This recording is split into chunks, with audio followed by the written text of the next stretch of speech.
Today's a fun one. Inner monologue. For some of you that have had a lot of different training, you may have been taught that at this stage, while they're talking to you, these are the thoughts that you should be having. This is your inner monologue, what you should be thinking about. I'm laughing because, look, my only teacher was Sanford Meisner. That was my only teacher. And one time in class, somebody actually said to Sandy, I'd never even heard the phrase. Hell, I don't even know what the hell I'm doing. I was brand new in the training.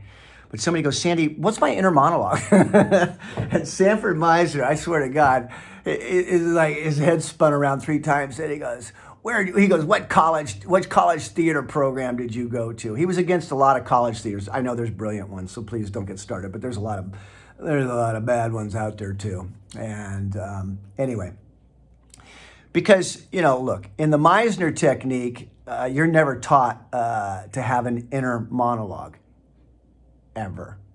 Why? Because if you're properly trained in the Meisner technique, I'm going to go on that assumption, okay? Because there's it's the Wild West out there. I'll leave it at that. I'll just tell you that Sanford Meisner never wanted us to have a planned inner monologue text running through our head. Instead, he said, because you are so incredibly well-trained, because you don't play characters, you earn them, and the more you earn the right to speak those words, the more you get that character off the page and into you, your quote-unquote inner monologue will happen because of how present you are. In other words, it's truthful, like in life, just like in life. He goes, the day will come where you will actually think truthful thoughts. It's really as simple as that. Now that requires craft. That requires, shit, man, I've studied 2 years with Sanford Meisner as professional private class. I never missed class. I never went on an audition. I never nothing. I was there every class. I worked every day. It's one of the many reasons I know why he asked me to carry on his teaching legacy. And after that training ended, I spent another 2 years with Sandy, mentoring both as an actor and teacher in training, and then apprenticed, and then began, and now it's 37 years later, 1987, it's 2024 right now, so whenever you're watching this, you can do the math, but it's been a long, long time that I've been doing this. And I'm not trying to impress you, I'm just trying to impress upon you that the longer I've done this, the more I've grown into his genius, and the more, not that I ever doubted him, but the more wise he becomes for me, because he's right. I did a show recently. I do these one-man shows all over the planet, and in fact, there's one right up there. That's called Vincent. Anyway, doesn't matter. But the point is, I just did a show recently. It's a 2-hour show where I'm on stage by myself for 2 hours.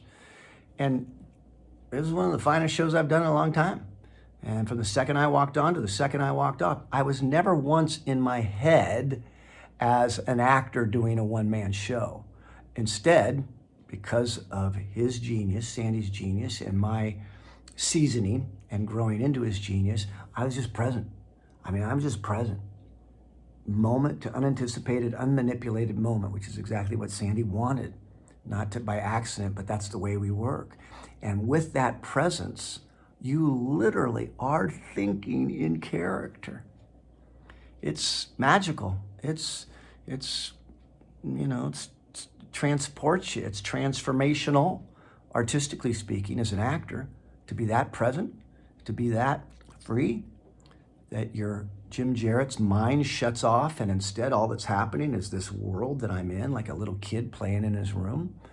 A little kid in his room has an inner monologue as he's got 2 little, little whatever things colliding, or hell no, they're just present, and the thoughts come because of being that present. So there's Sanford Meisner's teaching on an inner monologue. I hope that helps you. Okay, keep any questions coming. We'll try to get you more videos as soon as we can. Till then, my best. Thank you.